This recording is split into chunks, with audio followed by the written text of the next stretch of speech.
पहला मरहला 60 और उससे ज़ायद उम्र अफराद को वैक्सीन लगाने के बाद अगले 2 हफ्तों में हम 55 साल के अफराद को इस प्रोग्राम में शामिल करेंगे और फिर मरहलावार 1.5 से 2 माह के अंदर 50 साल और फिर 45 साल और इस तरह अल्टीमेटली दिसंबर तक हम इस पूरे प्रोसेस को कवर करेंगे। जो हमारे पास 74 लाख अफराद का जो डाटा है हम उसको अचीव करेंगे। इसके साथ साथ जो है वो आपको पता है कि एक तरफ वैक्सीन है, उसकी फराहमी और फिर वैक्सीनेशन का जो प्रोसेस है उसको सहल बनाने के लिए हुकूमती तरजीहात, लेकिन इन सब के साथ जुड़ा जो अवाम का रवैया और किरदार है वो इंतहाई अहम है। हमारे वो शहरी जो वैक्सीनेशन प्रोसेस का हिस्सा बनना चाहते हैं और वो रजिस्टर्ड भी हो चुके हैं एक प्रोसेस के ज़रिए, उनसे हम ये अपील करते हैं कि वो हमारे डेजिग्नेटेड जो वैक्सीनेशन सेंटर्स हैं वहाँ पे as per there call and message वो वहाँ इस सहूलत से मुस्तफ़ीद हों। इसके साथ साथ जो चीफ मिनिस्टर की क़यादत में आज पंजाब भर में हेल्थ इंश्योरेंस कार्ड जो है हमारा यूनिवर्सल हेल्थ प्रोग्राम, उसकी बर वक्त फिलफौर और टारगेट ओरिएंटेड जो हमारी स्ट्रेटजी है उसका जायज़ा लिया गया और वज़ीर सेहत को ये हदायत दी गई हैं कि वो साहिवाल और डीजी खान डिवीज़न में फिलफौर जो है यूनिवर्सल हेल्थ प्रोग्राम का इजरा यकीनी बनाते हुए मुमकिना इक़दामात उठाएं। तमाम हेल्थ इंश्योरेंस अमल के साथ जुड़ी हिकमत अमली का जायज़ा लिया गया और वज़ीर आला उस्मान बुज़दार साहब ने वज़ीर आज़म इमरान ख़ान का ये जो ख्वाब है कि पंजाब के अंदर कोई भी शख्स जो है वो बेहतर बर वक्त तिब्बी सहूलतों की जो फराहमी उसका हक़ है उससे महरूम ना रहे और हुकूमत पंजाब उसके लिए हंगामी बुनियादों पे इस अमल का फिलफौर आगाज़ करे। और उस ख्वाब की ताबीर के लिए हम इन 2 डिवीज़न्स के अंदर साहिवाल और डीजी खान डिवीज़न के अंदर इस प्रोसेस को शुरू करने जा रहे हैं। इसके साथ साथ जैसा कि आप जानते हैं कि सूबे भर में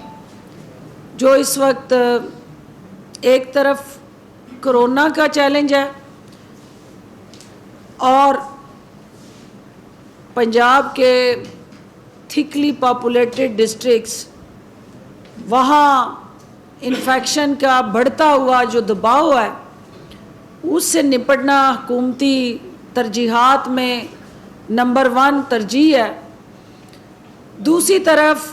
कल आपने यहाँ देखा कि एक नानी अम्मा यूथ कन्वेंशन से ख़िताब फरमा रही थी और वो नौजवानों को गुमराह करने, वर्गलाने और आइनी अदारे पे हमला आवर होने के लिए तरगीब दे रही थी और जिस बेरहमी से वो उन नौजवानों के जहनों को आलूदा करने में मसरूफ़ अमल थी। फिल्मी स्टाइल से जाके बढ़ के मार के ललकार के फ़ोटो शूटिंग करते हुए वहाँ नौजवानों के जत्थों के साथ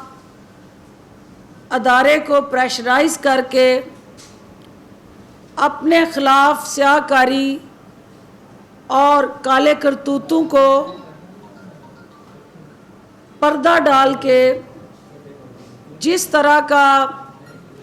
मनफी रवैया अपनाना चाहती हैं, उस जैली राजकुमारी को मैं ये पैगाम देना चाहती हूँ कि आप फूलन देवी का रूप ना धारें, क्योंकि ये फिल्मी स्टाइल की बढ़कें फिल्मों में अच्छी लगती हैं। सियासत आपके बस का रोग नहीं है, और अगर इन फिल्मों से आप इतनी मुतासर हैं तो मेरा ख़्याल है कि आप इस शोबे की तरफ तवज्जो दें, क्योंकि सियासत के अंदर अब नून और शीन जो आपस में मद्दे मुकाबल आ गई हैं, वहाँ आपकी दाल गलती मुझे नज़र नहीं आ रही। तो कल जो ज़बान आपने इस्तेमाल की, यहाँ पूरे दुनिया को पता है, पाकिस्तान के बच्चे बच्चे को पता है कि शाही ख़ानदान के ज़िले सुबानी को करप्शन और करप्ट प्रैक्टिसेस की वजह से निकाला गया। मुझे क्यों निकाला कि दास्तान और गर्दान पढ़ते पढ़ते वो लंदन यात्रा पे चले गए, और दवाई लेने गया शख्स जो है वो पाकिस्तान आने के लिए तैयार नहीं है। तो आप उस हंडिया की किरचियाँ जो बीच चौराहे में टूट के किरची किरची हो गई है, मौलाना साहब उन ज़ख्मों से घायल हो गए हैं, उन किरचियों से, तो आप उनको बुला बुला के मरहम पट्टी कर रही हैं जाती उम्रा में, तो इसका कोई फ़ायदा नहीं होगा। नैब हो या अदालतें हों, इनको डराने धमकाने की बजाय, कानून को हाथ में लेने की बजाय कानून को जवाब दें, कानून के आगे अपनी ताकत को मत इस्तेमाल करें। कानून से ताकतवर कुछ कोई नहीं होता, और मुझे एहसास है इस बात का कि पहली दफ़ा आपको और आपके ख़ानदान को कानून के ताबे होना नागवार गुज़र है, और आपकी ये फ्रस्ट्रेशन और डिप्रेशन इस बात की कासी करता है कि कानून की आज़ादी आपको पसंद नहीं आ रही। लेकिन इंशाअल्लाह कानून अपना रास्ता अख्तियार करेगा। आप ये मत ज़हन में रखें कि आपने वो शूटिंग जो की, पथराव किया, गाड़ियों में भर के पत्थर लाई, नैब को ललकारा, गाली गलौज की, और फिर वहाँ से आप हिफाजती खसार में चली गई। ये पेशी जो है वो एक मुल्ज़मा की हैसियत से आपको उन तमाम नाजायज़ असासे, ज़राए आमदन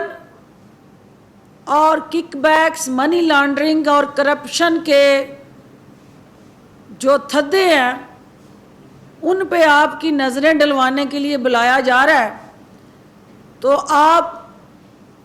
नैब पे नज़रें गाड़ने की बजाय उन सफ़ात पे नज़रें डालें और वहाँ जवाब दें, ना कि सड़कों के ऊपर सर्कस लगा के अदारे को ताबे बनाने की किसी कोशिश के अंदर हिस्सेदार बने। मैं उन नौजवानों को भी ये पैगाम देना चाहती हूँ कि आप नानी अम्मा की लोरियाँ ज़रूर सुने, लेकिन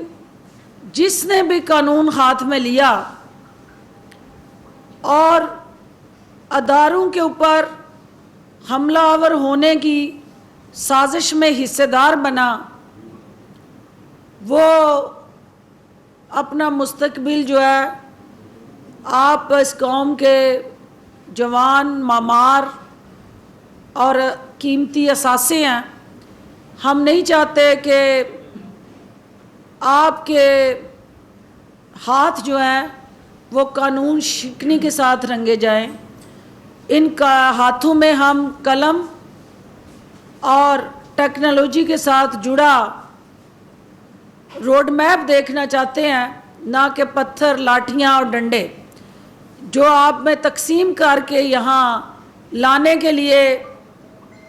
आपके जहनों के अंदर जहर घोला जा रहा है। तो हम हर किसी के हर अमल पे हमारी निगाह है। हुकूमत नहीं चाहती कि कोई सियासी मुखालफ जो है उसको आनी हाथों से निपटे। कानून शिकन जो है उसके लिए कानून के शिकंजे हमेशा मजबूत रहते हैं, और जो अपने आप को मजबूत डिक्लेयर करने वाला जत्था है वो कानून के आगे हमेशा कमज़ोर नज़र आता है। तो जो कानून को मतलूब लोग हैं, अगर कानून मजबूत ना हो तो फिर उन्हें मफरूर हो के